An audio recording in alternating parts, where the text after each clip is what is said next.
আমার নাম জয়া। আমার বয়স ৪৫ বছর। আমি মুম্বাই যে আমার শাশুড়ি এবং ছোট ছেলের সঙ্গে বাস করি। আমার স্বামী কিছু সময় আগে দুর্ঘটনায় মারা গেছে। জীবন চলার পথে আমি এক অদ্ভুত পরিস্থিতির মধ্যে পড়ে যাই, যা আমাকে নতুন সম্পর্কের একটি অদ্ভুত মোড়ে নিয়ে যায়। একদিন আমি এবং আমার শাশুড়ি একটি বিয়েতে গিয়েছিলাম। বিয়ের অনুষ্ঠানে ভিড় ছিল ব্যাপক, এবং সেখানে আমার পরিচয় হয় আমাদের গ্রামের প্রভাবশালী নেতা হরি প্রতাপ সিংয়ের সঙ্গে। আমি যখন সেখান গিয়েছিলাম তখন শাশুড়ি আমাকে ডাকলেন, "অরে জয়া, শুন, আসো, আমি তোমাকে আমাদের ঠাকুর হরি প্রতাপ সিংয়ের সঙ্গে পরিচয় করিয়ে দিচ্ছি গু।" যখন তিনি এলেন তখন আমি মাথায় পল্লু নিয়ে একটু সংকোচ নিয়ে তার পায়ে নমস্কার করলাম। তিনি আমাকে ভদ্রতার সঙ্গে দেখলেন। তার দৃষ্টি যেন আমার মুখ থেকে সরাসরি আমার কোমরের দিকে চলে গেল। শাশুড়ি আমাকে বললেন, "দেখো, তাকে বলো তো তার বয়স কত।" আমি কিছু বলার আগে তিনি নিজেই বললেন, "এই তো, আমার বয়স ৮০ বছর, কিন্তু আমি কি ৮০ এর মতো দেখাচ্ছি?" আমি মুচকি হাসলাম। সত্যি বলতে হরি প্রতাপ সিং তার বয়সের তুলনায় অনেক তরুণ এবং শক্তিশালী ছিলেন। বিয়ের অনুষ্ঠান শেষ হয়ে যাওয়ার পর শাশুড়ি তাকে আমাদের বাড়িতে থাকার জন্য অনুরোধ করতে থাকলেন। "ঠাকুর সাহেব, আপনি কিছুদিন আমাদের বাড়িতে থাকুন।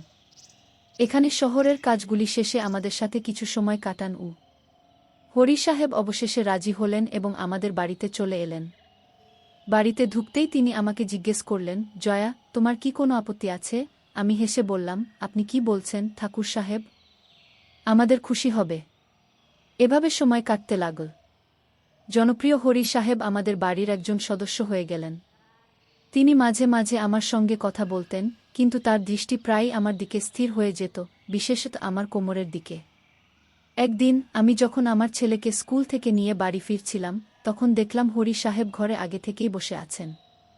আমরা একে অপরের দিকে তাকালাম, এবং শাশুড়ির ইশারায় আমি আবার পল্লু মাথায় নিয়েছিলাম। তারপর আমি চা তৈরির জন্য রান্নাঘরে চলে গেলাম, কিন্তু মনে হচ্ছিল কেউ গভীরভাবে আমাকে পর্যবেক্ষণ করছিল। এরপর আমাদের বাড়িতে দিনগুলো কেটে গেল, এবং আমি বুঝতে পারলাম যে আমার জীবনে হরি প্রতাপ সিংয়ের উপস্থিতি আমাকে ভিন্ন এক অনুভূতিতে ভরিয়ে দিয়েছে। আমি তাদেরকে বললাম, "অরে ঠাকুর সাহেব, আপনি কেন কষ্ট করছেন? আমাকে বলেছিলে তো আমি বানিয়ে দিতাম।" ঠাকুর সাহেব হাসলেন এবং বললেন, "জয়া, আমি তোমার কষ্ট করতে চাই না। আমার কাজ তো রাত জাগতে হয় গিয়ে।" আমি তাদের আশ্বাস দিতে বললাম, "এতে কোনো কষ্ট নেই ঠাকুর সাহেব, আর যদি শাশুড়িমা আপনাকে চা বানাতে দেখে তাহলে তো আমাকেই শাসন করবে গি।" সেই সময় আচমকা আমার নজর ঠাকুর সাহেবের দিকে পড়ে। তিনি আমাকে গভীর চোখে দেখছিলেন। তার দৃষ্টি যেন আমার পল্লুর উপর অটক হয়ে গেল। ভীতির মধ্যে আমি তৎক্ষণাৎ মাথায় পল্লু টেনে নিলাম এবং চা তাদের সামনে রাখলাম। এরপরে থেকে আমি প্রতিদিন রাতে ঠাকুর সাহেবের জন্য চা বানানোর কর্মসূচি শুরু করে দিলাম। কিন্তু আমি অনুভব করলাম যে যখনই আমি তাদের কাছে যাই তারা আমাকে গভীর নজরে দেখেন। আমি মাথায় পল্লু রাখি, তবুও তাদের দৃষ্টির প্রাবল্য থেকে মুক্ত হতে পারি না। একদিন আমার বর দেবর বাড়িতে এলেন।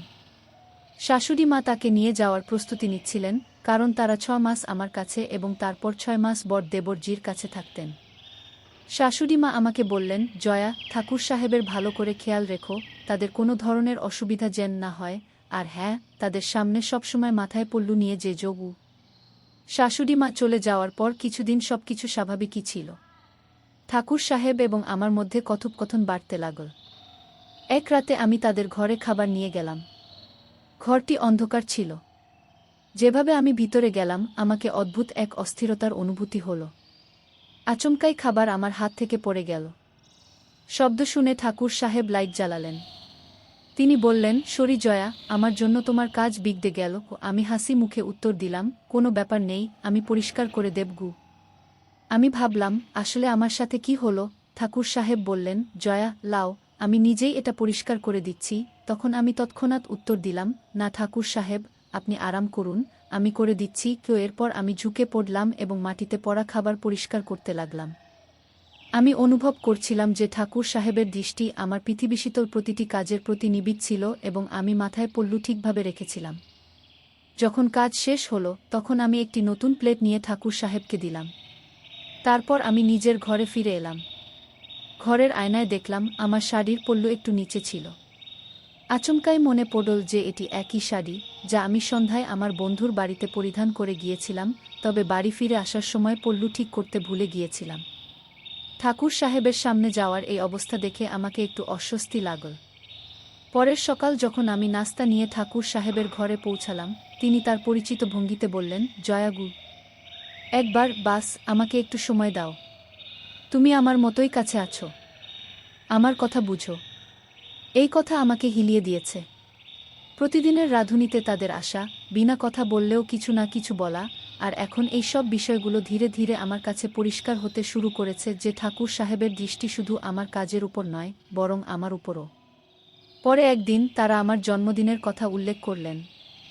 যখন আমি সন্তানের স্কুল থেকে ফিরলাম তখন দেখলাম বিছানায় একটি বাক্স রাখা আছে, যার উপরে লেখা ছিল, জয়া, তোমার জন্মদিনের অনেক শুভেচ্ছা। কি খুলে দেখলাম সেখানে অনেক শাড়ি ছিল, প্রতিটি শাড়ি হালকা এবং সূক্ষ্ম। আমি বুঝে গেলাম এটা আমার জন্য নয়, বরং অন্য উদ্দেশ্যে। সন্ধ্যার দিকে ঠাকুর সাহেব হাসি মুখে বললেন, জয়া, গিফট পেলেন কিনা? কবে পড়বেন? আমি হাসির সঙ্গে উত্তর দিলাম, জি, কখনো পড়ব, কিন্তু ভিতরে আমি সতর্ক ছিলাম। সেই দিন আমার একটি বন্ধু এসেছিল এবং সে আমার সন্তানকে তার সঙ্গে নিয়ে গেল। রাতে বাড়িতে আমি আর ঠাকুর সাহেবই ছিলাম। চারদিকে একটা অদ্ভুত শান্তি ছিল। আমি দরজা এবং জানালা বন্ধ করে সবকিছু ঠিক করে নিলাম।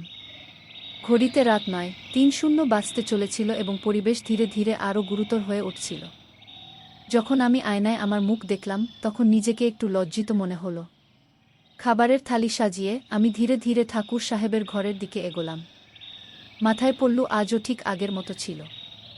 যখন আমি ঘরে প্রবেশ করলাম, ঠাকুর সাহেবের নজর কিছুক্ষণ ধরে আমার উপর স্থির ছিল। তারপর তিনি তার ঘরের দরজা আস্তে করে বন্ধ করে দিলেন এবং আমার হাত থেকে থালিটি নিয়ে পাশে একটি টেবিলে রাখলেন।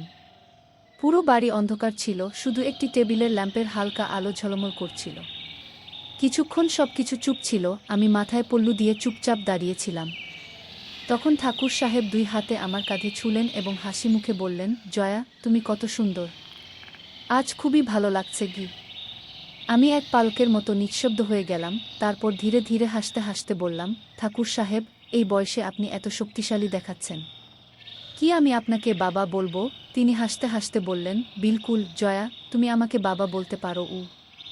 তাদের কি জানি ছিল না যে আমি তাদের শূন্য বাবার মতো দেখছিলাম।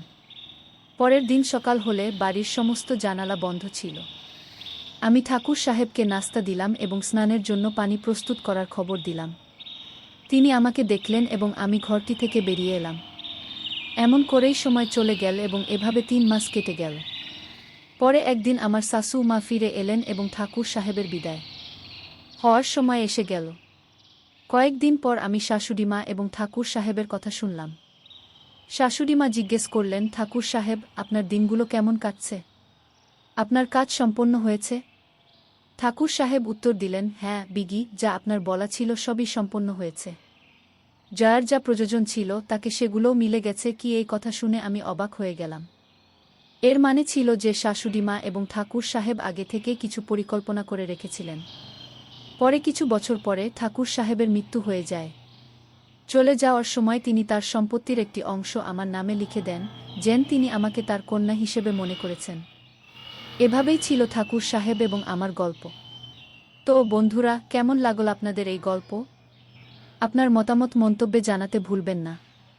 যদি এই গল্পটি আপনার হৃদয়ে স্পর্শ করেছে তাহলে এটি লাইক করুন এবং আপনার বন্ধুদের সঙ্গে শেয়ার করুন।